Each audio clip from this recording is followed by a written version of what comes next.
Esse slide a gente sempre apresenta para vocês em relação ao percentual de positividade dos casos leves e dos casos graves.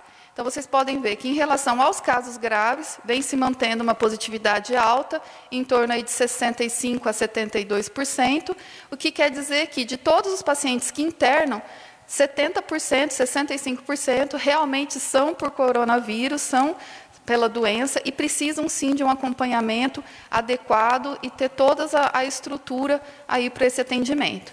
E dos casos leves, que são a grande maioria, né, e esses pacientes em torno, então, de 30%, 29%, 28% são positivos, ou seja, cada 100 pacientes leves notificados, 29, 30 pacientes são positivos para a doença. Próximo. Essa é a média móvel que a gente vem apresentando para vocês há alguns dias.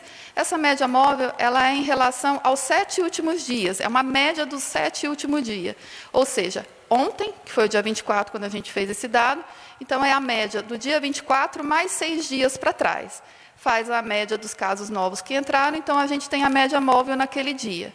No dia seguinte, a mesma coisa, só que aí a gente acrescenta o dia seguinte e tira o último dia anterior, o primeiro dia, na verdade, que foi feita a média do dia anterior.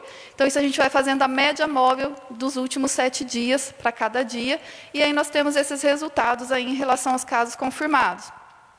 Vocês podem ver que em julho a gente estava com uma média por dia, em torno de 291, no dia 29 de julho. No dia 2 de agosto, o município estava com 284 casos em média por dia, e no dia 16 de agosto nós estávamos com 255 casos em média por dia. Nos próximos dias, que é a semana 34 e agora o início da 35, essa média teve uma queda, mas a gente sempre observa, né, que vocês sabem que alguns exames entram para os dias anteriores, mas mesmo assim vocês podem ver essa leve queda em relação aos casos, o que é importante, porque realmente nós temos aí 30 casos, uma redução de 30 casos novos por dia é bastante importante. Próximo. Em relação à síndrome respiratória aguda grave, isso é mais importante, porque vocês podem ver que no dia 6 de agosto, nós tínhamos, em média, 30 novas internações de síndrome respiratória. Depois, vocês podem ver que no dia 20 de agosto, essa média cai para 16. 18, para 18, desculpa. E aí, com isso, vocês podem ver essa redução dos novos internados por dia, que também reflete aí essa redução dos casos.